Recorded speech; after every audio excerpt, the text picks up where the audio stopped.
छोटे से गांव में एक गरीब परिवार रहता था। उस परिवार में रामू और उसकी बीवी सीता उसके बेटे चिंटू के साथ रहते थे। उसी गांव में एक तोता भी रहता था। उसका नाम था रघु। वो किस्मत का धनी था। जहां भी जाता वहां किसी भी चीज की कमी नहीं पड़ती थी। एक दिन रघु उड़ते उड़ते उस गरीब परिवार के घर गया। रघु सोचता है, अरे वाह, लगता है यहाँ आज बहुत अच्छा खाना मिलेगा। मैं पेट भर के खाऊंगा। वो एक कटोरी में रखे अमरूद देखता है। अरे वाह, अमरूद, मुझे तो ये बहुत पसंद है। मैं तो इसे पेट भर के खाऊंगा। रघु तोता अमरूद खाने ही लगता है। तभी सीता रघु को अमरूद खाते देखती है तो गुस्सा हो जाती है और उसे वहां से भगा देती है।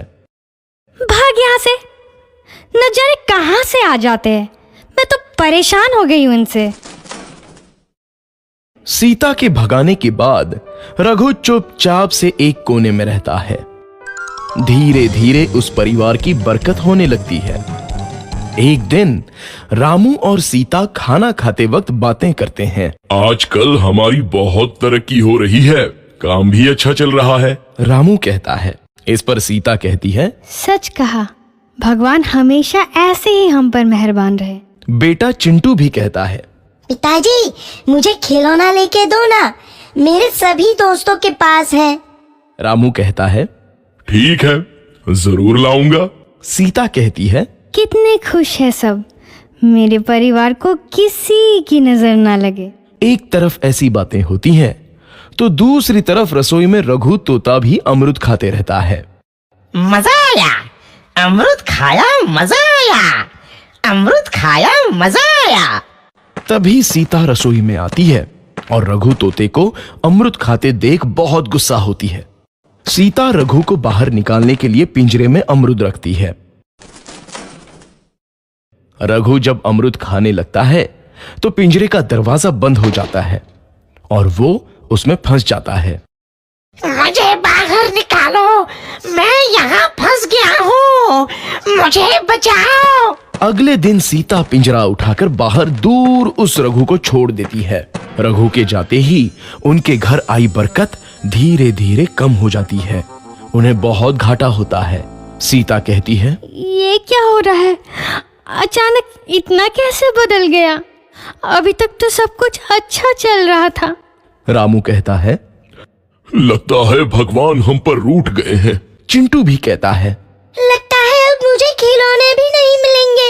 और वो रोने लगता है और बाहर चला जाता है। कुछ दिन बाद रघु तोता फिर से उस घर में आता है। वापस आया, मैं वापस आया। अब मैं जमकर अमरूद खाऊंगा। रघु सीधा रसोई घर में चला जाता है और अमरूद खाने लगता है। कुछ देर बाद सीता रसोई में आती है और रघु को देख कहती है, एक तो घर में पहले से इतनी दिक्कत चल रही है और ऊपर से ये तोता मुझे और परेशान कर रहा है। सीता रघु को वहां से भगा देती है। रघु उड़कर किसी कोने में छुप जाता है। कुछ दिन बाद धीरे धीरे उस घर की बरकत वापस आने लगती है। काम भी अच्छे से चलने लगता है। एक रात जब रघु तोता अमरूद खाने जाता है तो पिंजरे में फंस जाता है। ये लोग आखिर चाहते क्या हैं? एक तोते को शांति से अमरूद खाने क्यों नहीं देते? मैं कौन सा चोरी कर रहा हूँ? बस अमरूद ही तो खा रहा हूँ। तभी रामू वहां आता है और पिंजरे में रघु तोते को देख उसे बाहर छोड़ देता है। ये तोता भी कितना जिद्दी है, बार बार वापस आ जाता है। जैसे ही रामू रघु को छोड़ देता है, अगले दिन से फिर से उनके घर की बरकत जाने लगती है। काम में घाटा होता है।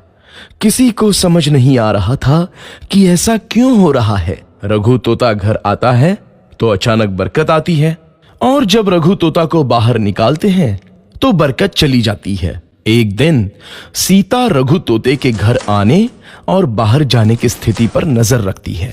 ये तोता जब भी घर आता है तो घर में बरकत आती है और जैसे ही ये घर से बाहर जाता है तो उसी के साथ बरकत भी चली जाती है। कहीं ये जादुई तोता तो नहीं है? अगली बार जब ये तोता घर आएगा तो मैं इसे कहीं नहीं जाने दूंगी। सीता रघु का बहुत इंतजार करती है, लेकिन रघु तोता दोबारा उस घर में कभी नहीं आता।